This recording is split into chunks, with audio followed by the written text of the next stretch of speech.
제가 볼 때는 조금 심한 말일 수도 있는데 하락장을 맞아보지 않아서 그래요. 보유세는 난감한 게 뭐냐면 정책의 신뢰성이 떨어지기 때문에 한 번으로 끝내야 돼요. 그러면은 집을 팔려고 이제 좀 적극적으로 팔려고 던지겠죠. 안 사고 팔려고 하는 사람은 많고 그러면 어떻게 되냐면 폭락을 하게 됩니다. 경기도나 서울의 외곽 지역은 이미 시장이 죽어 있었어요. 그러니까 결론이 정해져 있는 상황이에요.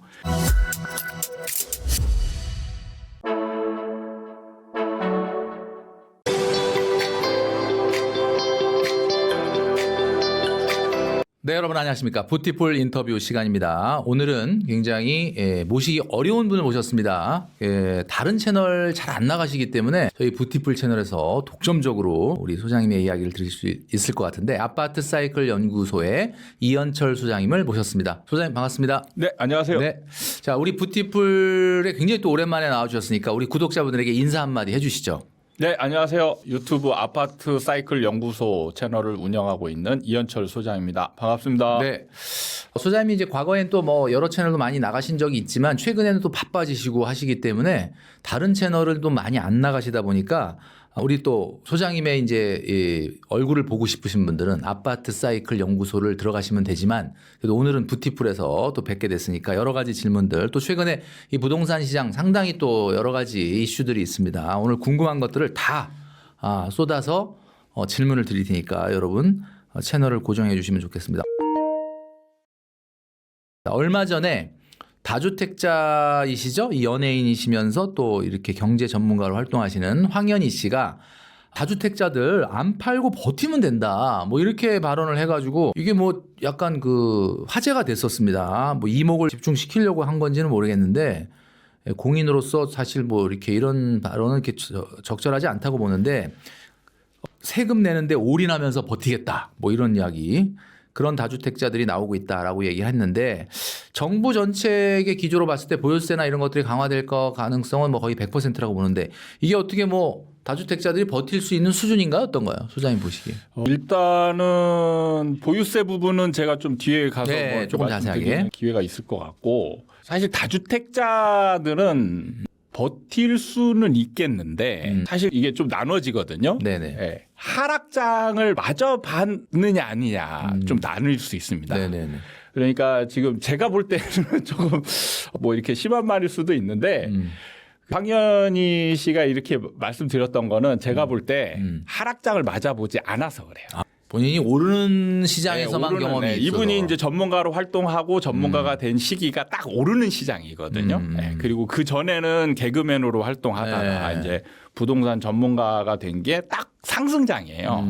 제가 이제 부동산에 대해서 연구를 하면서 사람도 굉장히 많이 연구를 했거든요. 네네네. 네, 근데 사람의 어떤 행동 지배력이나 이런 게 과거 한 3년 정도 이게 거의 지배를 합니다.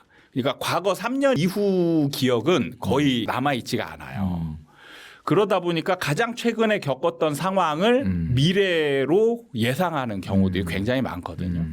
그래서 지금 이제 상승장에서 집값이 많이 올랐던 걸 처음 경험한 분들이나 이런 분들은 그냥 오른다라고만 생각합니다. 오른다라고만 생각하면 버티는 게 이제 맞다고 생각하겠죠. 요 시기 넘어가면 또 오른다. 이렇게 생각합니다. 그렇죠. 그러니까 이분들이 이제 주로 얘기하는 게 문재인 정부를 비교를 많이 해요. 그러니까 문재인 정부 때 비슷한 정책들이 많이 나왔거든요. 네네네. 근데 그때에는 상승을 했단 말이에요. 그러니까 결론이 어떻게 그 이분들은 얘기하냐면 정부 정책을 쓰면 시장은 오른다. 이런 얘기를 한단 말이에요. 네네. 근데 이게 이제 그 결과와 원인을 사실 이렇게 잘못 매칭을 시켜서 그냥 일치시키는 현상을 지금 얘기를 하는데 사실 저는 이제 2019년에 외부 인터뷰를 네네. 막 처음 하면서 제가 처음 인터뷰를 하면서 뭘 했냐면 문재인 정부 때거든요. 이제 폭등한다라고 했어요. 문재인 정부가 뭘 해도 폭등한다라고 했어요. 그러니까 결론이 정해져 있는 상황이에요. 그러니까 그때 시장 상황은 정부가 뭘 해도 시장을 잡을 수가 없습니다. 그러면 그때 이제 소장님 말씀하신 거는 부동산 그 당시의 상승은 정책 때문에 상승했다기보다는 그냥 정책 그 흐름으로. 외에 상승할 수밖에 없는 상황이었다. 상승으로 가는 상황이었습니다. 그래서 정책으로 막으려고 하지만 상승하는 거죠. 근데 사람들은 정책 때문에 상승했다라고 착각하는 거예요. 정책 때문에 사실은 상승이 어느 정도 수준에서 멈춘 거예요. 그러니까 제가 차의 비유를 하거든요. 예. 그러니까 그때 당시에 문재인 정부 때의 시장 상황은 일종의 페라리, 뭐 포르쉐 이런 것들이 한 200, 300km로 달리고 있는 상황입니다. 그리고 정책은 브레이크와 비슷해요. 그래서 브레이크를 밟으면 바로 스탑하는 게 아니고 스키드 현상이 생기죠. 워낙 세게 달리니까. 제동거리라는 게 또 있으니까. 그렇죠. 스키드 현상이 꽤 많이 생긴단 말이에요. 근데 우리는 그 스키드 현상을 보고 브레이크 때문에 더 나간다. 이런 말을 하는 것과 동일한 표현인 거예요. 그런 정책이 아니었으면 더 나갔을 수도 있는. 그렇죠. 더 나가는 겁니다. 우리나라 시장은 부동산 시장이 투기 시장이기 때문에 투기 시장의 경우 정책의 제어 역할이 없으면 계속 투기 시장에서 이제 그 외국에서 이론이 있는 게 더 큰 바보 이론이라고 있어요. 그러니까 더 큰 바보가 비싼 가격에 사면은 그 더 큰 바보가 더 비싼 가격에 사고 그보다 더 바보가 더 비싼 가격에 계속 사니까 시장 계속 오른다. 근데 이게 그 사람은 불안 심리가 있기 때문에 자기가 적정 수준 생각하는 금액을 이상을 뛰어넘기에 계속 오르잖아요. 네. 그러면 이제 그동안의 자기의 상식 수준이 다 깨져버리는 거거든요. 시장이 이미 내가 생각하던 수준의 가격을 넘어서고 기간을 넘어서기 때문에 그러면 이 일종의 이제 그 악의 상태와 똑같아지는 거예요. 그러면은 불안한 사람은 지금이 가장 싼 가격이다라는 인식이 되는 거예요. 그러면 다 매수자로 참여하게 되거든요. 그럼 그게 계속 반복적으로 활동이 일어나면서 상승 현상이 계속 일어난단 말이에요. 그렇기 때문에 그 대표적인 현상이 일본이에요. 일본이 80년대 초에 정부가 제 역할을 하지 않으면서 도쿄의 땅값 올라가는 정도가 어마무시하게 올라가서 도쿄 땅만 팔아도 미국 전체를 산다라는 얘기가 있을 정도로 어마무시하게 상승했거든요. 네네. 그러니까 우리나라 같은 경우도 정부가 제어 역할을 하지 않으면 어마무시하게 올라갈 수 있는 그런 시장의 일종의 잠재력을 가지고 있는 시장이다. 그래서 정부가 제어 역할을 했지만 스키드 현상이 굉장히 많이 생기는 상황이었고 이재명 정부는 문재인 정부와 똑같이 정책을 가할 때 그러면 상황이 똑같이 일어날 것이냐? 절대 아닙니다. 지금의 이재명 정부의 시장은 차로 표현하자면 한 60에서 70km. 네. 그러면 브레이크를 밟으면 스키드가 거의 안 나거든요. 그냥 바로 서버리는. 바로 서버리는 거예요. 그러니까 여기서 문재인 정부와 똑같은 정책을 써서 시장은 오른다. 이렇게 하는 건 원리를 이해하지 못하고 어떤 결과만 가지고 얘기하는 그런 거다. 이렇게 말씀드릴 수 있고 그렇기 때문에 이재명 정부의 이 정책들은 시장을 하락으로 만들기에 충분한 역량과 지금 상황을 가지고 있다. 그렇기 때문에 다주택자들은 사실 이게 이제 표현할 때 약간 도덕적인 면으로 표현하는 게 있거든요. 네. 다주택자들을 좀 나쁜 사람들처럼. 근데 그건 아니거든요. 그냥 다주택자들도 경제 활동을 한 것이고 네. 그러면 정부 입장에서는 사실 규제를 할 수밖에 없는 게 주택이라는 거는 필수품이잖아요. 네네.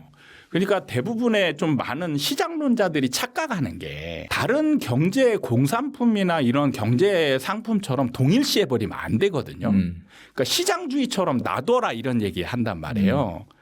그거는 상품의 본질을 지금 이해를 못 하고 있는 겁니다. 필수품이자 주택은 공급이 굉장히 제한적인 상품이거든요. 네네. 그러니까 일시적으로 그 시장에서 수요가 과열돼서 나타나면 폭등이 일어날 수밖에 없고 이거는 공급으로 조절을 못하는 상품이란 말이에요. 그렇기 때문에 정부가 제어를 해야 되고 그렇게 됐을 때 수요를 조절할 수밖에 없단 말이에요. 그러니까 이제 이재명 정부에서는 시장이 하락할 수 있는데 다주택자들은 세금으로 너는 많이 벌었으니까 근데 주택을 독과점하고 돈을 많이 벌면 사실은 굉장히 국가적인 측면에서도 부정적인 측면으로 많이 흐를 수 있기 때문에 제어를 해야 되거든요. 그러니까 돈을 번 사람한테는 세금을 많이 부과하겠다. 이런 측면이지 이게 나쁜 놈 이건 아니란 말이에요. 그러니까 사실 다주택자들을 집을 다 팔아라. 자꾸 이런 얘기를 하는데 그런 건 아니에요. 그냥 다주택자들의 세금을 많이 부과하겠다. 이런 측면이고 그렇게 본다면은 다주택자들은 이제 어떤 상황에 처하냐. 팔고 싶은데 못 파는 상황이 생겨요. 5월 9일까지 뭐가 계약서를 써야 어떻게 가능성이 있는데 이게 왜 그러냐면 우리나라는 제가 투기 시장이라고 했는데 냉정하게 얘기하면 우리나라 매수 시장은요. 실거주 목적이 하나도 없습니다. 다 시세 차익 목적이에요. 그러니까 자 이재명 정부가 지금 집값을 떨어뜨리겠다라고 공언하면서 지금 정책을 쓰잖아요. 자 그럼 매수자 입장에서 집을 살 만한 시장인가? 아니거든요. 왜냐하면 집값이 앞으로 떨어질 건데 그럼 내가 지금 매수하면 지금보다 가격이 더 떨어질 수 있잖아요. 네. 그러면 매수자들은 매수를 잘 안 한단 말이에요. 근데 지금 다주택자들은 집을 많이 좀 팔고 싶어 하죠. 네. 근데 매수할 사람이 없는 거예요. 그러니까 결국에 결론적으로는 못 팔아서 버티는 상황이 생겨요. 그러니까 버티고자 해서 버티는 게 아니고 못 팔리질 않으니까. 못 팔아서 어쩔 수 없이 버티게 되는 상황이 생긴다. 그리고 이제 소장님이 이제 이 상황을 좀 정리를 해주셨는데 소장님께서 보시기에 보유세가 선진국 수준보다 많이 낮기 때문에 뭐 1%까지 올릴 가능성도 있다라고 이야기하셨다고 하는데 이게 사실인가요? 저는 보유세를 1% 이상 높일 수 있다라는 얘기를 사실 한 적은 없는 것 같습니다. 예. 와전이 된 얘기가 있는데 어떻게 뭐 어쨌든 뭐 흘러나오는 얘기엔 또 뭐 그런 얘기도 있긴 하기 때문에 그렇죠. 뭐 소장님이 예. 안 하셨다고 하더라도 보유세가 많이 생각보다 높게 나올 것 같다라는 전망들은 많이 나오고 네. 그리고 이제 그 기준가 고지하는 게 이제 좀 연기가 돼서 이제 녹화일 기준으로 어젠가요? 예. 네. 이렇게 발표가 되고 했는데도 네. 굉장히 대폭 상승한 걸로 이렇게 나오기 맞습니다. 때문에 예. 그거는 이제 어차피 그동안의 집값 상승이 굉장히 크게 예, 일어났기 때문에 공시지가는 이제 오르는 게 정해져 있었고 자, 보유세 문제를 좀 말씀드리자면 저는 보유세 카드를 쉽게 꺼내지는 않을 거라고 봅니다. 왜 그러냐면 사실 보유세는 약간 히든 카드 같은 거거든요. 근데 여기서 이제 정부 입장에서 정말 난감해요. 보유세는. 난감한 게 뭐냐면 보유세를 얼마를 매겼을 때 시장 상황이 어떻게 될까를 예상을 해야 되거든요. 근데 이건 실험을 해볼 수가 없는 거죠. 없어요. 예. 실험이 안 되는 거기 때문에 정말 어렵고 난감합니다. 그렇다고 근데 이걸 뭐 해봐서 안 되면 또 올리고 이렇게 바꿀 수 있는 건 아니에요. 그렇게 가면은 정책의 신뢰성이 떨어지기 떨어지는 때문에 건데. 한 번으로 끝내야 딱 돼요. 끝내야 되는데. 네. 근데 한 번으로 했을 때 자, 이게 문제가 뭐냐면 한 번 했는데 효과가 없다. 그러면 시장에는 또 상승의 사인을 줄 수도 있는 거예요. 그렇죠. 사람들이 야 이재명 그렇게 막 세게 나가더니 별거 아니네. 그러면은 문재인 정부 때처럼 그때 무주택자들이 미친 듯이 샀거든요. 그러니까 이재명 정부도 지금 그 상황을 알잖아요. 그러니까 보유세 카드를 썼는데 효과가 없어? 그러면은 미친 듯이 상승할 수도 있는 리스크가 있단 말이에요. 그 다음에 또 반대로 좀 세게 써야지. 세게 쓰면 어떻게 될까? 세게 썼을 때 사실 어떻게 보면 좀 이 보유세라는 게 대한민국에 집 없는 사람도 많지만 또 집이 있는 사람도 많이 있는데 네. 약간 좀 반발, 뭐 조세 저항 약간 이런 게 있을 수도 조세 있죠. 저항보다 이게 세단 얘기는 뭐냐면 버틸 수 없단 얘기거든요. 매년 나오는 거기 때문에. 그러면은 집을 팔려고 이제 막 좀 적극적으로 팔려고 네네. 던지겠죠. 네네. 근데 제가 아까도 말씀드렸듯이 안 사요. 안 사고 팔려고 하는 사람은 많고 그러면 어떻게 되냐면 폭락을 하게 됩니다. 근데 과연 이게 정부가 바라는 시장인가? 폭락은 또 문제가 있죠. 예. 연착륙이 돼야 되는데. 정부가 바라는 건 연착륙이거든요. 근데 보유세 가지고 연착륙을 만들 수 있는 구간을 찾을 수 있느냐. 제가 이걸 아무리 고민하고 제가 대통령 입장이 돼서 국토부 장관 입장이 돼서 아무리 고민해도 이 구간은 찾을 수가 없습니다. 그냥 보유세는 모 아니면 도가 되는 거예요. 그렇기 때문에 보유세 카드는 저는 예전부터 얘기를 했는데 정부가 보유세 카드를 건들면 안 된다라는 얘기를 했어요. 그러면 예를 들면은 보유세를 건드리되 네.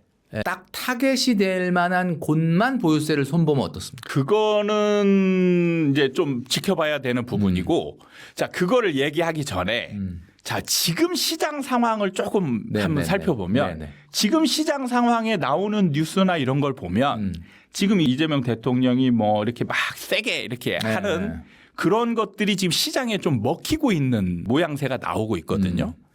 그럼 제가 볼 때 만약에 보유세 카드를 안 쓰고 시장이 잡히면 그럼 이게 가장 좋은 상황인 거죠. 그러니까 뭐냐면 히든 카드는 압박용으로만 쓰고 안 쓰는 거예요. 예, 굳이 쓸 필요 없다. 아까도 소장님이 얘기해 주셨던 것처럼 문재인 정부 때 썼던 정책이나 지금 이재명 정부가 썼던 정책이 막 그렇게 어마어마하게 다르진 않은 것 같은데 그러면 왜 아까 이제 정책 때문에 올랐던 게 아니다라고 얘기하셨으니까 그러면은 문재인 정부 때의 주택시장과 지금 이재명 정부 때의 주택시장은 뭐가 다른 건가요? 지금 상황이. 제가 쉽게 얘기하자면 그냥 에너지라고 표현을 하거든요. 에너지. 예. 그러니까 예를 들면 문재인 정부 때는 에너지가 어마어마했어요. 금리가 일단 1% 미만이요. 그거라고는 상관없습니다. 그냥 일단 제일 좋은 게 국민들의 관심이거든요.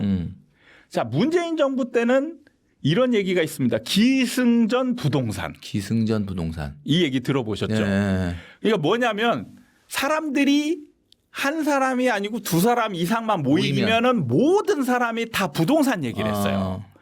관심이 부동산에 있구나. 전 국민이 모든 관심이 다 부동산으로 쏠려 있습니다. 그러면은 자, 여기서 얘기를 막 하잖아요. 누구는 돈 번 사람이 있을 거 아니에요. 누구는 지금 일종의 벼락거지가 있습니다.